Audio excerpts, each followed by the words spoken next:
Halo kawan FH, selamat datang di FHUB Podcast. Kali ini bersama saya Lutiti Sari Lituhayu yang akan menemani kalian di episode yang menarik pada hari ini. Jadi kali ini kita akan membahas topik yang sangat penting bagi kita semua, yaitu perlindungan hukum bagi rakyat dan pejabat pemerintah dalam perspektif hukum administrasi negara. Dan untuk menjawab itu semua, telah hadir bersama saya di sini narasumber yang luar biasa, Bapak Dr. Istislam SHM Hum, dosen Hukum Administrasi Negara, Fakultas Hukum Universitas Brawijaya. Selamat datang Bapak Dr. Istislam. Selamat datang. Terima kasih sudah berkenan hadir dalam FHUB Podcast kali ini. Bagaimana kabarnya Bapak? Alhamdulillah baik. Alhamdulillah sehat ya Pak. Sehat. Alhamdulillah. Jadi di sini saya bersama dengan pemirsa di rumah itu ingin belajar Pak dan berdiskusi juga terkait dengan bagaimana sih perlindungan hukum bagi rakyat dan pejabat pemerintah ini dalam perspektif hukum administrasi negara seperti itu. Ya. Jadi pengen sharing-sharing dan juga belajar juga gitu. Oke, mungkin saya awali dengan sebetulnya hukum ini sepanjang yang saya tahu itu ada banyak ya Pak. Ada hukum pidana, hukum perdata, hukum tata negara, dan juga ada hukum administrasi negara yang kita bahas sekarang gitu. Jadi sebenarnya yang dimaksud dengan hukum administrasi negara ini apa sih Pak? Gitu. Mengurus apa saja sih kalau HAN ini? Terima kasih Mbak Luli. Selamat siang. Selamat siang. Salam sejahtera untuk kita semua. Mudah-mudahan kita sehat walafiat. Itu pertama kali Mbak Luli. Iya. Nah, saya bisa langsung menjawabnya karena waktunya juga terbatas. Nah, hukum administrasi negara atau administrative law atau administrative reh gitu ya, adalah hukum yang mengatur pelaksanaan wewenang pemerintahan atau hukum atau peraturan yang mengatur bagaimana pejabat pemerintah itu menjalankan wewenangnya dalam menjalankan pemerintahan. Nah, menjalankan pemerintahan itu luasnya bukan main. Nah, apa sih yang termasuk tugas-tugas pemerintah itu? Nah, kita bisa melihat saja betapa luasnya itu yang dilakukan oleh seorang presiden. Nah, itu presiden mewakili pemerintah, itu pejabat pemerintah yang paling tinggi, yang paling atas ya. Nah, lalu presiden memiliki wakil yang disebut dengan menteri. Nah, sekarang menteri-menteri, masing-masing menteri itu punya fungsi, tugas, tupoksi ya, tugas pokok dan fungsinya masing-masing sesuai dengan bidang-bidangnya. Bahkan sekarang menterinya gemuk ya. Walaupun yang diurus sebetulnya sama itu ya. Yeah. Mengurus masalah negara sendiri, mengurus masalah hubungan luar negeri, mengurus penyelenggaraan pemerintahan dalam negeri. Dalam negeri itu apa? Macam-macam. Mulai dari pendidikan, lingkungan hidup, masalah sampah, masalah perusahaan. Dan kalau ingin tahu semua dari tugas pokok pemerintah itu ya lihat saja di kementeriannya itu. Belum lagi yang non kementerian. Nah, segala peraturan yang mengatur tentang wewenang-wewenang yang dilaksanakan oleh kementerian itu masuk dalam hukum administrasi negara. Termasuk juga di bawah pemerintahan pusat, ada pemerintahan daerah ya, ada provinsi dan pemerintahan kabupaten kota. Nah, yang dilaksanakan oleh gubernur, kemudian dengan wakil-wakilnya kepala dinas, kemudian yang dilakukan oleh bupati, wali kota, kepala dinasnya, sampai kepada kelurahan dan desa. Yang dilaksanakan itu adalah tugas penyelenggaraan pemerintahan. Dan peraturannya yang mengatur tentang bagaimana wewenang itu dilaksanakan itu masuk ke hukum administrasi negara. Sedangkan yang menentukan ini loh kewenangan bupati, ini loh kewenangan presiden, ini loh kewenangan camat, ini loh kewenangan kepala desa. Nah, itu hukum tata negara. Walaupun sebetulnya perbedaannya tidak terlalu prinsip ya, tetapi tetap harus dibedakan gitu ya. Nah, itulah hukum administrasi negara, gampangnya begitu. Oke, jadi poinnya di sini hukum administrasi negara itu mengatur pelaksanaan wewenang pemerintahan. Betul, seperti itu ya Pak, secara keseluruhan dari mulai presiden sampai tingkat desa sampai pun tingkat desa. semuanya ada aturannya seperti itu. Karena wewenang mereka juga banyak sekali gitu ya teman-teman. Lalu untuk bentuk perlindungan hukum bagi rakyat sendiri menurut perspektif hukum administrasi negara ini bagaimana? Seperti apa ya? Nah, perlindungan hukum kita memberikan suatu pengertian dulu ya. Banyak pengertian yang dikemukakan oleh para sarjana. Tetapi saya menyimpulkan perlindungan hukum itu adalah jaminan pelaksanaan pemenuhan hak seseorang atau ya, kelompok atau masyarakat. Jadi yang dipentingkan di sini adalah jaminan pelaksanaan pemenuhan hak. Hak apa aja itu? Macam-macam hak itu. Baik yang termasuk dalam hak asasi manusia maupun hak-hak yang di bawah itu. Hak-hak orang, baik itu orang perseorangan, kelompok atau pejabat pemerintah sekalipun. Nah, itu punya hak yang ditetapkan di dalam ketentuan undang-undang untuk di tingkat pusat. Sedangkan di tingkat daerah itu ditentukan di dalam perda. Jadi ada perda provinsi, ada perda kabupaten dan kota. Nah, hak-hak itu sudah ditetapkan. Nah, oleh karena itu maka bagaimana hak-hak itu agar dapat dipenuhi? Kan jaminan. Nah, hak apa yang diberikan oleh undang-undang? Kalau hak asasi manusia kan kita semua tahu gitu ya. Yeah. Nah, hak apa gitu? Misalnya kalau di bidang kehidupan kita ya, kita bisa lihat saja di Undang-Undang Dasar 45 itu. Sekarang namanya Undang-Undang Dasar Negara Republik Indonesia tahun 1945. Tapi untuk mempercepat Undang-Undang 45 aja ya. Iya, nggak apa-apa. Singkat saja. Dalam Undang-Undang 45 itu kan dimulai dari pasal berapa? 26, 27 terus tentang hak untuk mendapatkan pendidikan, hak untuk mendapatkan. Nah, yang sekarang relatif baru itu hak untuk mendapatkan lingkungan hidup yang baik dan sehat. Wah. Kemudian hak untuk mendapatkan pekerjaan, untuk fakir miskin juga punya hak itu, jangan dibiarkan dan seterusnya itu ya. Nah, itu hak-hak yang diberikan atau ditentukan dalam undang-undang, sehingga perlu dijamin ini haknya itu agar haknya itu apabila ada yang melanggar, nah itu dapat diselesaikan menurut hukum. Itu hak-hak yang ada pada rakyat gitu ya. Nah, bagaimana dengan hak-hak yang ada pada pejabat pemerintah? Nah, sehingga ada perlindungan hukum terhadap rakyat dan perlindungan hukum terhadap pejabat pemerintah.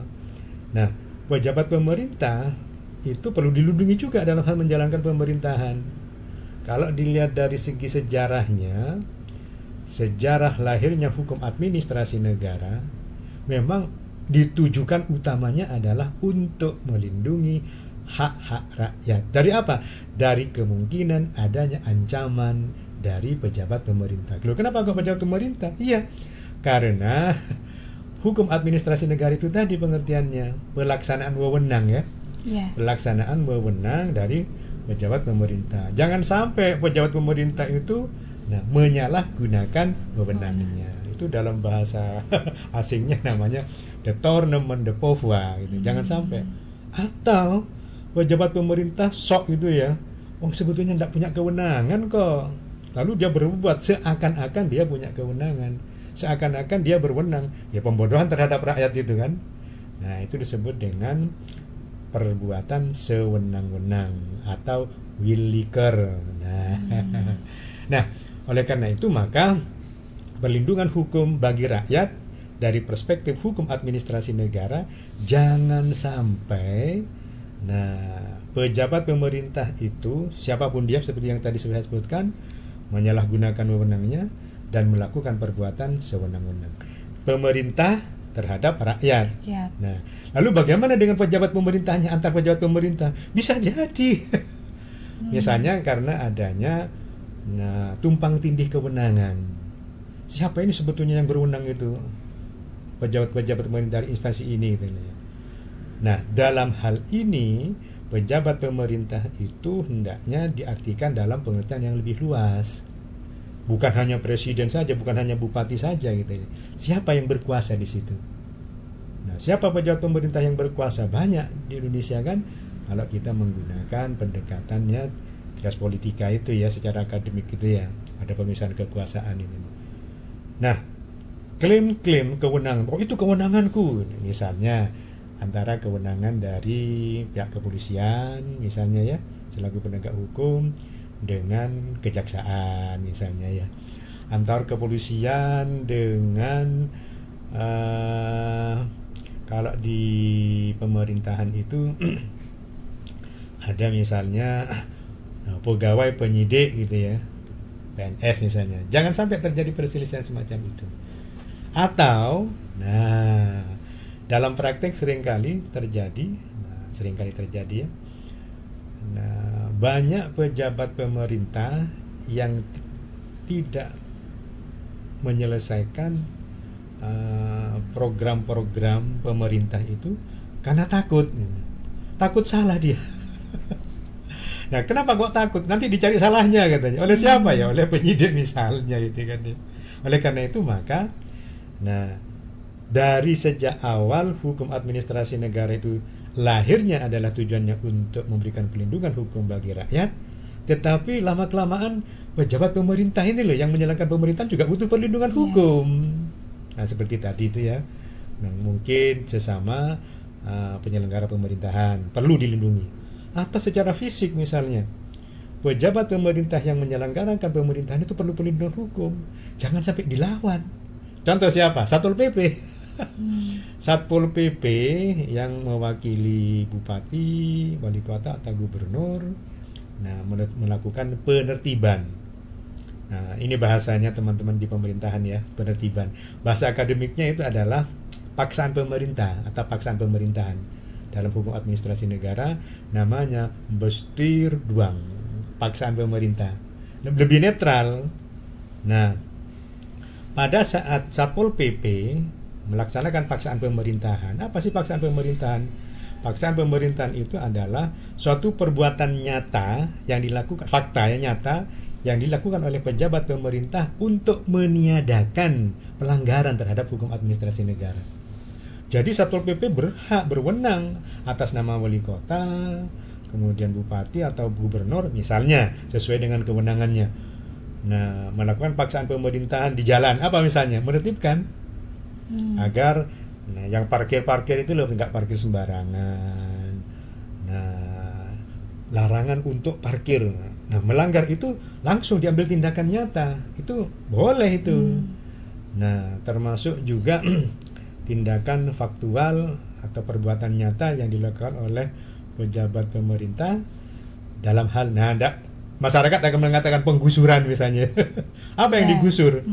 Rumah-rumah yang dibangun di atas tanah-tanah terlarang. Nah, yang sekarang viral itu apa? Di Jakarta di Jakarta atau di Jawa Barat itu ya. Nah, oleh Gubernur Jawa Barat kan dipindah itu. Orang-orang yang menempati rumah-rumah di pinggir das sungai itu ya. Kalau di Surabaya juga ada itu. Bersihnya sungai Surabaya itu kalau tidak salah karena Bu Risma itu melakukan paksaan pemerintahan itu. Bestir doang. Boleh itu. Hanya ingat tetap bahwa dalam pelaksanaan paksaan pemerintahan itu tetap harus diperhatikan. Masyarakat atau rakyat tetap harus dilindungi. Bagaimana caranya? Ya, ada caranya. Nggak boleh langsung digusur atau nggak boleh langsung loh, ini sekarang kok siapa? Tanya siapa ini? Ada izin enggak? Nggak ada, Pak. Bongkar. Ya nggak boleh. Ada caranya itu. Nah, itulah wujud dari perlindungan hukum. Nah, itulah perlindungan hukum bagi rakyat dan bagi pejabat pemerintah. Berkembang. Nah, ternyata rakyat perlu dilindungi ya dari kemungkinan ancaman yang datang dari pejabat pemerintah, termasuk pejabat pemerintah dalam arti sempit sampai pejabat pemerintah dalam arti luas. Bagaimana dengan pemerintah? Dalam perkembangannya itu tadi ternyata Satpol PP bisa dilawan gitu oleh masyarakat.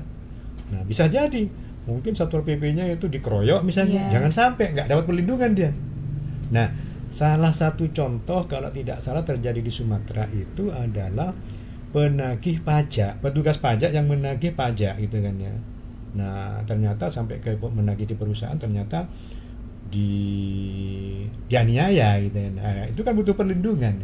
Itulah perlindungan hukum, sehingga ditetapkan dalam Undang-Undang Nomor 30 Tahun 2014. Di pertimbangannya pertama itu Undang-Undang 30 Tahun 2014 tentang Administrasi Pemerintahan, disingkat AP, itu sudah ada ditetapkan bahwa perlindungan hukum itu tidak hanya untuk rakyat, tetapi juga bagi pejabat pemerintah. Itu dasarnya Undang-Undang Nomor 30 Tahun 2014 tentang Administrasi Pemerintahan. Begitu Mbak Mili. Oke, ini cukup insight juga bagi saya, karena saya tadi jadi tahu gitu kalau ada yang namanya istilah paksaan pemerintahan gitu. Kalau mungkin orang-orang mengenalnya penertiban gitu ya Pak. Dan sebenarnya Satpol PP itu legal dan memang punya wewenang untuk menertibkan masyarakat seperti itu. Dan poin perlindungan hukum di sini adalah jaminan pelaksanaan pemenuhan hak, seperti itu ya Pak.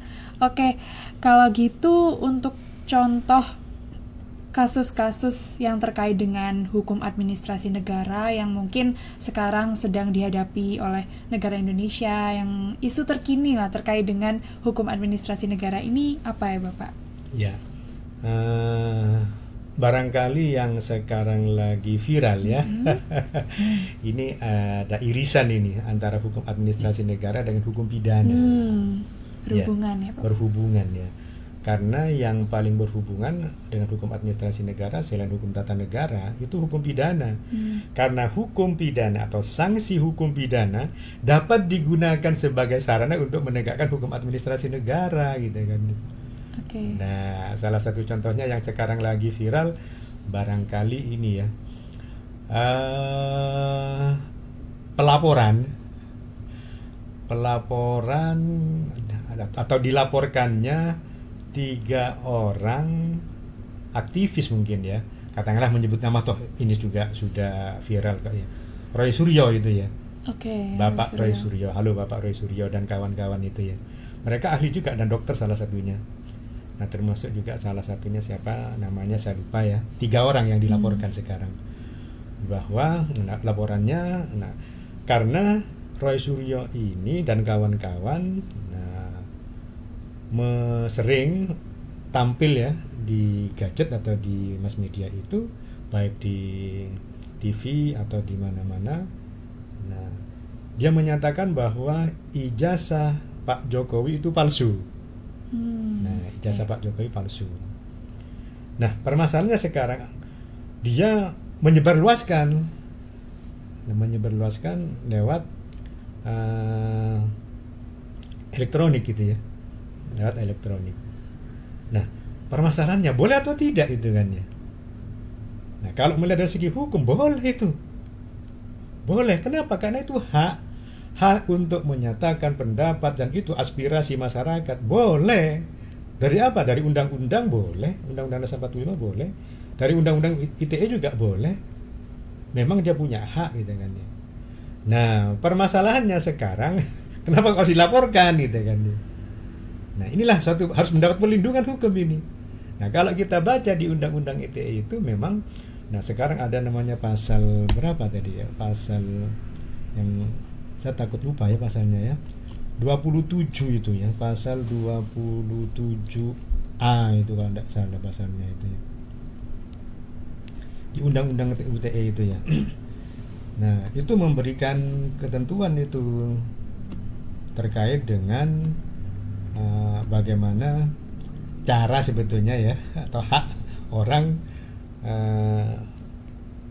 mengkritisi pejabat pemerintah. Nah, benar atau tidak? Ini pasal 27A ya, Undang-Undang yang baru ini.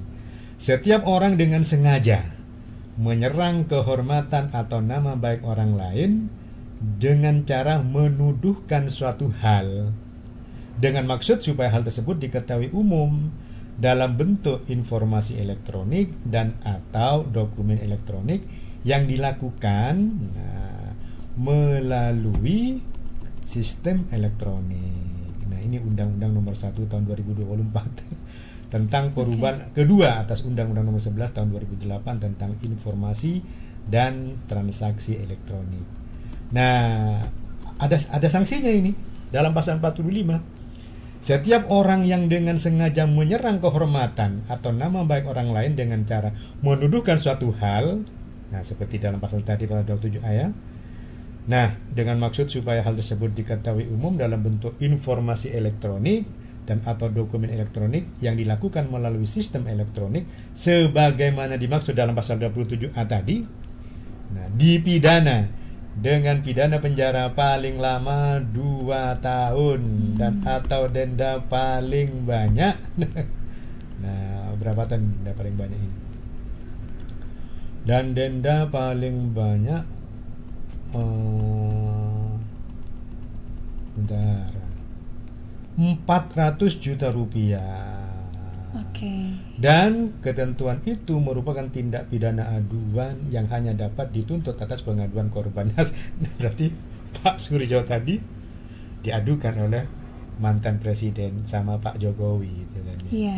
Nah, permasalahannya di sini adalah bagaimana menjaga pelindungan hukumnya terhadap orang yang mengadu ini gitu lah ya.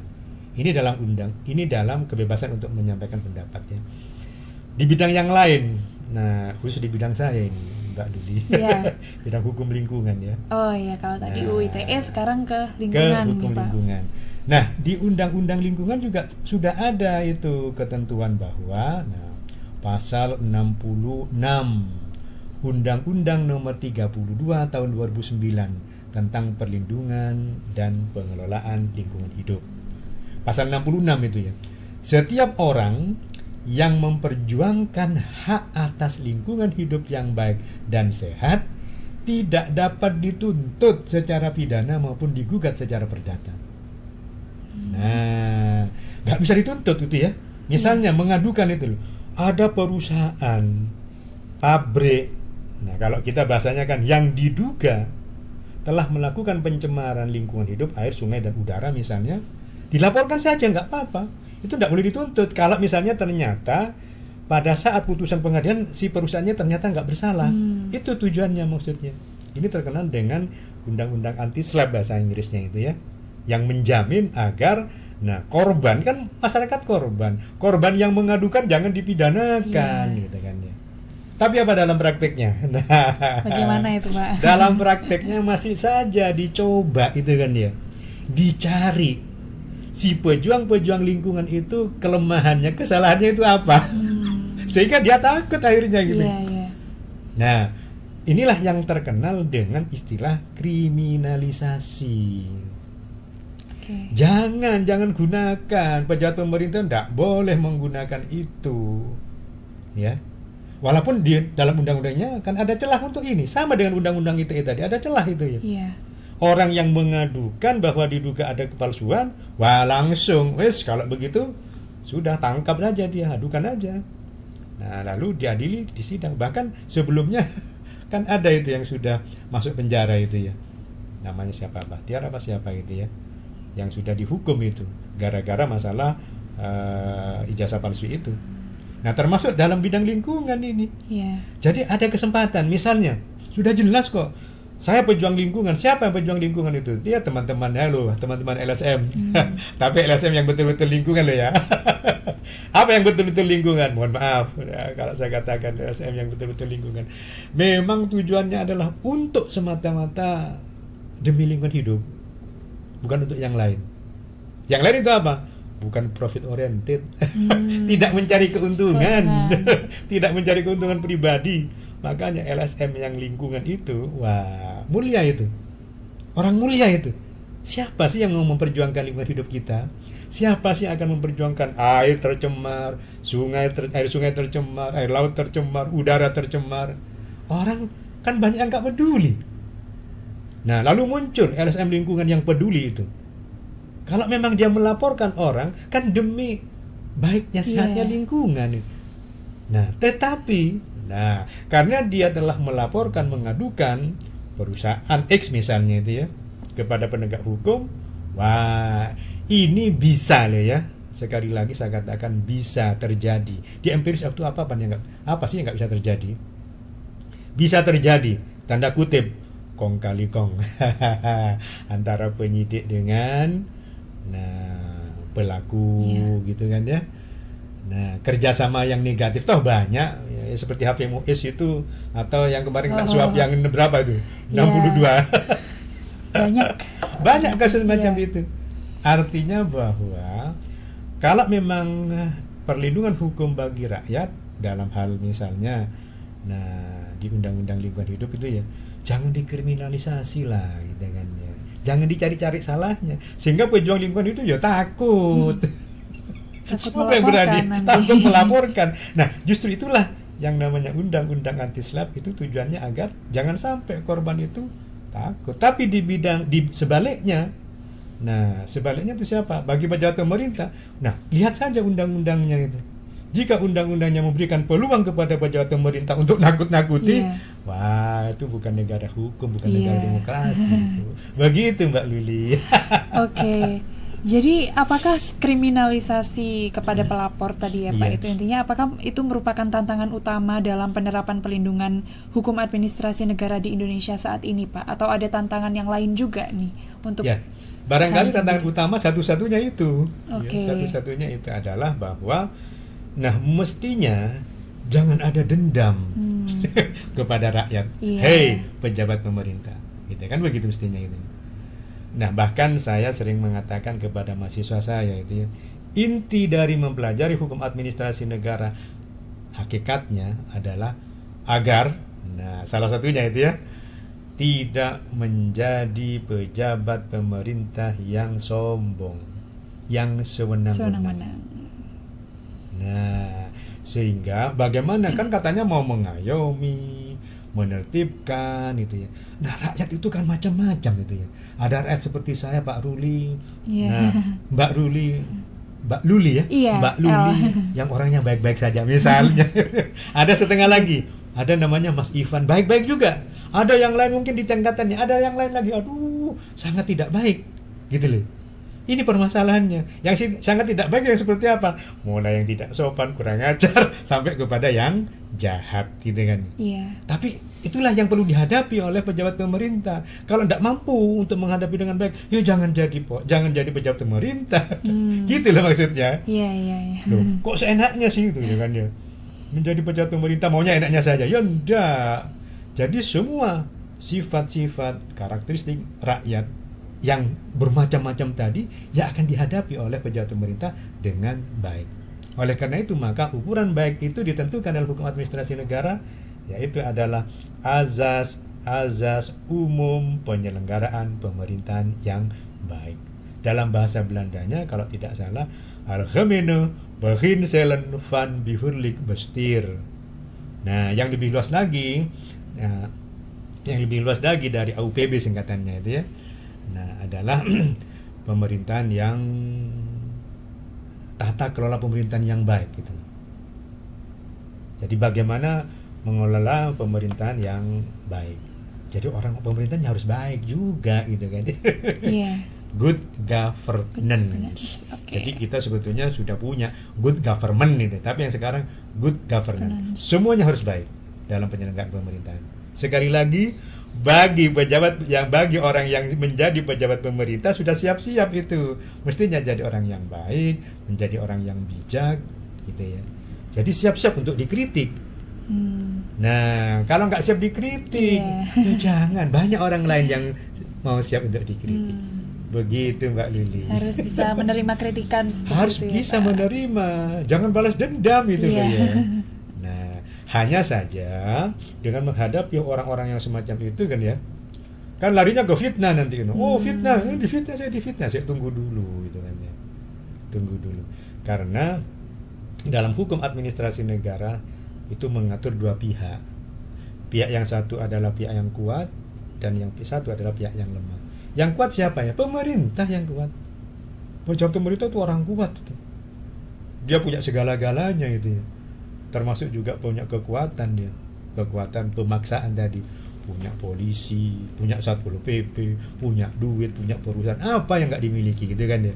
Sedangkan rakyat seperti saya ini, ya lemah sekali. Dan yang rakyat yang lainnya juga, ya lemah sekali gitu. Nah, oleh karena itulah perlu dilindungi rakyat ini. Oke. Begitu. Oke, jadi memang esensi dari hukum administrasi negara ini teman-teman supaya pejabat pemerintah itu tidak sewenang-wenang seperti itu ya Pak. Betul. Oke. Ini terakhir Pak, menurut Ya. Bapak Istislam sendiri apa yang perlu diperbaiki atau direformasi dari sistem hukum administrasi negara di Indonesia ini supaya perlindungan hukumnya lebih efektif dan adil lagi bagi kedua belah pihak di Indonesia? Iya. Setidak-tidaknya memang perlu kajian khusus ya untuk semua undang-undang di sektoral namanya ya. Mungkin undang-undang di bidang lingkungan hidup, undang-undang di pendidikan, undang-undang pertanahan. Nah di pertanahan itu juga ramai terkait dengan misalnya pengadaan tanah untuk pembangunan, untuk kepentingan umum itu ya. Dan hampir semua kementerian itu punya undang-undang sektoral gitu. Nah itu perlu dikaji, diperbaiki. Nah, jangan sampai membuat undang-undang yang justru memberikan celah kepada pejabat pemerintah untuk menyalahgunakan wewenangnya atau kekuasaannya. Tidak hanya itu, termasuk juga di kepolisian, di kejaksaan, karena mereka ini juga bagian dari pejabat pemerintah dalam pengertian penguasa secara umum dalam suatu negara. Jangan berikan celah untuk bisa berbuat tidak baik. Nah, hampir sama seperti ini ya Mbak Ruli ya. Oh, saya kan percaya ini kepada seorang di sini. Apa? Wes saya taruh HP saja. Taruh HP saya mungkin kalau di ruangan itu ya, atau di kelas lah gitu ya. Nah, taruh saja. Loh, Mak kok ditaruh di situ gitu. Enggak apa-apa kok gitu kan ya. Jangan. Itu memberikan celah, ruang untuk orang bisa mengambil kan itu. Orang baik pun juga kadang-kadang tergoda itu. Manakala butuh, wah aku ambil saja. Kesempatan. Nah, kesempatan ini nggak kesempatan tidak datang dua kalinya gitu. Persis seperti itu dalam penyelenggaraan pemerintahan itu. Jangan berikan kesempatan. Jadi undang-undangnya betul-betul tegas, tidak memberikan kesempatan. Ini aja pasal 66 itu ya. Kalau dilihat dari segi kepastian hukumnya, siapa yang nggak mengatakan kepastian hukum? Coba. Setiap orang yang memperjuangkan hak atas lingkungan hidup yang baik dan sehat tidak dapat dituntut secara pidana maupun juga secara perdata. Kan jelas. Orang pasti mengatakan, jelas kok aturannya, mau diapakan lagi? Tunggu dulu.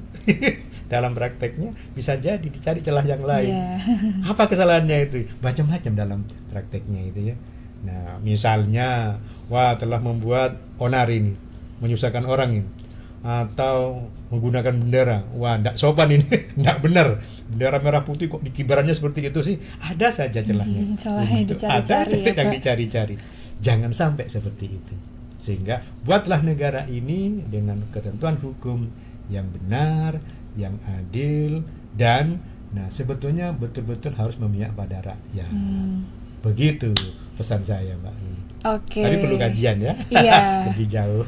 Oke, sangat menarik diskusi kali ini, dan ini juga insight bagi saya juga Pak. Saya juga belajar bersama Pak Istislam di sini, dan terima kasih banyak Bapak Dr. Istislam atas diskusi dan sharing-sharingnya pada hari ini.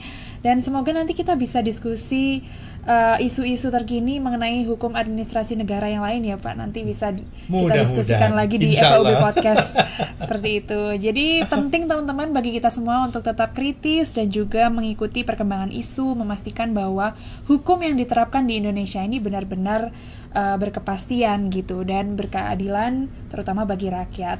Oke, kawan FH, jangan lupa untuk terus mengikuti episode-episode yang menarik selanjutnya, dan jangan lupa untuk like, subscribe, dan komen di video ini. Saya Lutiti Sari Lituhayu, pamit undur diri. Terima kasih dan sampai jumpa.